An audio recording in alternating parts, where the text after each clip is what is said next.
आमच्या पर्णकुटीत बाबांनी आणलेली अनेक प्रकारांची, अनेक आकारांची धनुष्य होती. का कुणास ठाऊक, पण जेव्हा मी पहिल्या प्रथम त्यातील एक धनुष्य पाहिलं, तेव्हा त्याबद्दल मला वाटलेलं आकर्षण विलक्षण होतं. त्याची कपोताच्या मानेसारखी वळणं घेतलेली धनुकली नुसतं नखांनी छेडलं तरी जणत्कार करणारी प्रत्यंचा मला अतिशय आवडली होती. बाबांच्या हातातून जवळजवळ मी ते हिसकावूनच घेतलं. हातात ते नाचवीत उड्या मारीत अंगणात घोड्याच्या शेपटीशी खेळत असलेल्या शोणाजवळ मी क्षणात आलो. तो घोड्याच्या शेपटीच्या झुपकेदार गोंड्यातील चमकदार नि लांब केस काढण्यात गुंतला होता. काहीतरी गुणगुणत होता. त्याला ते धनुष्य दाखवीत मी म्हणालो, "शोणा, हे बघ आपलं खेळणं. आता घोड्याचे केस उपटायचं सोडून दे. आत्तापासून आपला नवा खेळ सुरू." त्यानं हातातील केस झटकन फेकून दिले. "बघू बघू" म्हणत मोठ्या उत्सुकतेनं तो नाचतच माझ्याजवळ आला. माझ्या हातातील धनुष्य त्यानं आपल्या हातात घेतलं आणि डोळे मोठे करून तो म्हणाला, "बरंच जड आहे की रे." "हट, हे कसलं जड? आण इकडं आणि आतून एक बाण घेऊन ये." मी त्याला बाण आणायला पिटाळलं. "दादाला बाण द्या, दादाला बाण" म्हणत तो ओरडतच आत पळाला. मी माझ्या उत्तरीयानं त्या धनुष्याच्या दंडावरची धूळ हळुवारपणे पुसली. हातात ते पेलून पाहिलं. इतक्यात शोण एक बाण घेऊन उड्या मारीत बाहेर आला. माझ्या हातात तो देऊन समोरच्या वडाच्या झाडाकडं बोट दाखवीत म्हणाला, "दादा, मार बघू त्या झाडात हा बाण." मी पटकन प्रत्यंचा चढविली आणि बाण लावून ती ताकदीनं खेचली. एका ठिकाणी हात स्थिर करून डावा डोळा मिटून ती सोडून दिली.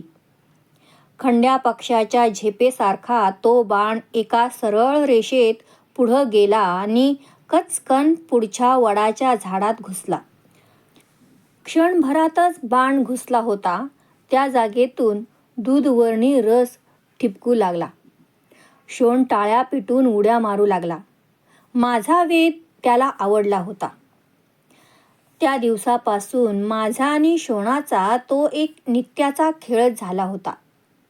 आकाशात भराऱ्या मारणाऱ्या शेण पक्षाला बाणानं अचूक टिपणं, वाऱ्याच्या झोताबरोबर इकडे तिकडं हलणाऱ्या शेंड्यावरच्या आम्रफुलाचा देठ तोडणं, एकाच वेळी 2 बाण सोडून 2 वेगवेगळी लक्ष साधणं, असे विविध खेळ स्वतःला विसरून आम्ही घटकान घटका खेळू लागलो.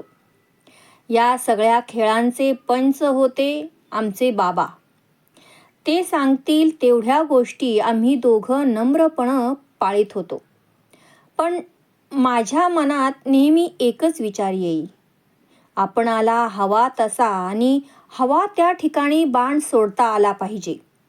लक्ष न पाहता नुसत्या आवाजाच्या रोखानं बाण सोडता आला पाहिजे.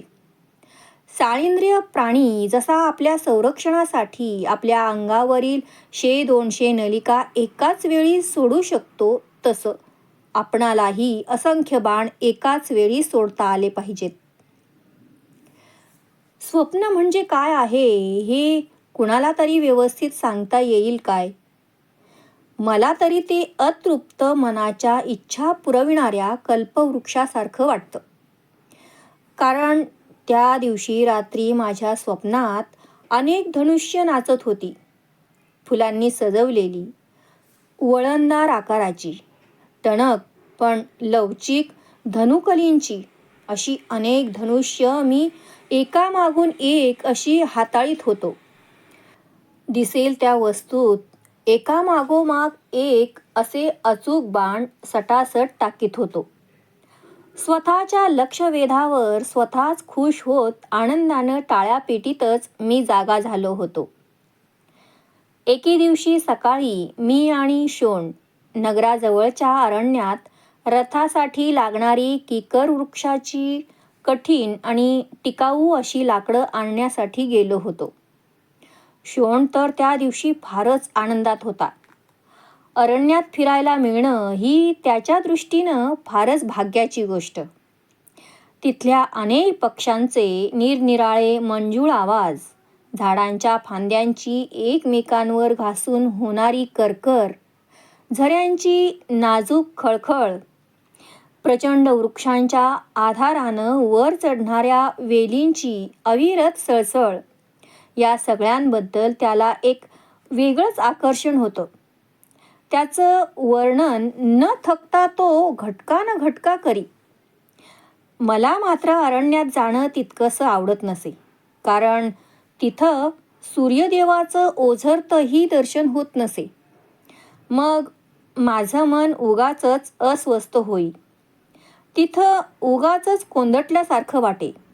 शक्य तितक्या लवकर मी तेथून बाहेर पडण्याचा विचार करी. मोकळ्या पठारावर आल्यावर मगच मला जरा हलकं आणि मोकळं वाटे. आदित्य नारायणांचं दर्शन घेतल्यावर तर माझा सगळा शीन कुठल्या कुठं क्षणात दूर पळून जाई. त्या दिवशी किकराची लाकडं घेऊन आम्ही नेहमीप्रमाणे परतलो. अरण्याबाहेर लवकर जाण्यासाठी मी झपाझप पावलं उचलू लागलो. शोण माझ्या मागोमाग येतच होता. जवळच्या एका मोकळ्या पठारावर आल्यावर मी थांबलो. शोणही माझ्या मागोमाग लागलीच आला. खांद्यावरची लाकडं एका झाडाच्या बुंध्याला टेकवून ठेवीत त्यानं तोंडावरचा घाम उत्तरीयानं पुसला. समोरच्या इतस्ततः वाढलेल्या शराच्या कुरणात गव्या म्हशींचा एक काळ्या पांढऱ्या रंगाचा कळप चरत होता. त्यातच एक थोराड सांबर मिसळलं होतं. आपली ऐटदार शिंगं टवकारून ते आमच्याकडं पाहू लागलं. शोणाला प्रश्न विचारायला तेवढं कारण पुरेसं होतं. त्यानं लागलीच मला विचारलं, दादा, ते एकटंच सांबर या कळपात कसं रे आलं आहे? मी तरी त्याला काय उत्तर देणार होतो. काहीतरी सांगायचं म्हणून मी म्हणालो, वाट चुकली असेल रे त्याची. नाहीतर त्याच्या कळपातील इतर साथीदार विसरले असतील त्याला. पण त्या सगळ्या कळपात ते किती वेगळं आणि उठून दिसतंय नाही. पण आपले साथीदार सोडून ते एकटंच का भटकत असावं याचं कारण बराच वेळ विचार करूनही मला लवकर सापडलं नाही. त्या सांबराकडं पाहतच आम्ही पुढचा मार्ग धरला. मला त्या सांबराची ऐटदार शिंग फारच आवडली होती. मी जाता जाता सहज कानांना हात लावला. मांसल कुंडलं हाताला लागली. मीही त्या ऐटदार सांबरासारखा दिसत असेन का या माझ्या कुंडलांमुळं? एक विचार माझ्या मनात तरळून गेला. तसं कुंडलांविषयी मी अनेक वेळा आईला खोदून खोदून विचारलं होतं, पण तिला कधीच त्याबद्दल नीट उत्तर देता आलं नाही. एकदा तर मी तिला स्पष्टच विचारलं होतं, शोण आणि मी सख्खे भाऊ आहोत, मग त्याला का नाहीत कुंडलं? क्षणभर भेदरलेल्या डोळ्यांनी माझ्या कुंडलांकडं पाहत ती गप्पच बसली नि मग भानावर येत म्हणाली, ते मला विचारू नकोस, तुझ्या तातांना विचार. हे सांगताना ती गोंधळली होती. मी तसाच बाबांच्याकडं गेलो. त्यांनाही मी तोच प्रश्न विचारला, पण त्यांनी अगदी विचित्रच उत्तर दिलं. ते म्हणाले, गंगामातेलाच विचार त्याचं कारण. तीच कधीतरी तुला त्याचं उत्तर देईल. मी विचार करू लागलो, गंगामाता याचं उत्तर कसं बरं देईल? नदीला का कधीतरी बोलता येईल? छे, ही मोठी माणसं अशी का वागतात? लहानांशी ती असं का बोलतात? त्या दिवशी संध्याकाळी सगळ्यांची दृष्टी चुकवून मी एकटाच गंगामातेच्या काठावर जाऊन बसलो. येणाऱ्या तिच्या प्रत्येक लाटेला मी प्रश्न विचारला. एकट्या माझ्याच कानात कुंडलं का? पण एकही लाट माझ्या त्या प्रश्नाचं उत्तर काही देऊ शकली नाही. जगातील सगळीच मोठी माणसं फसवी असतात असं त्या दिवशी मला वाटलं. लहानांना अज्ञानात ठेवणं एवढंच ती करीत असावीत, नाहीतर मग एवढी मोठी गंगा माता गप्प कशी? दुसऱ्या दिवशी संध्याकाळी धनुष्यानं खेळताना मी तोच प्रश्न शोणाला विचारला. शोणा, खरं खरं सांग, तुला का नाहीत कुंडलं? त्यानं दिलेलं उत्तर ऐकून मी तर स्तब्धच झालो. तो म्हणाला, मलाही ते माहीत नाही.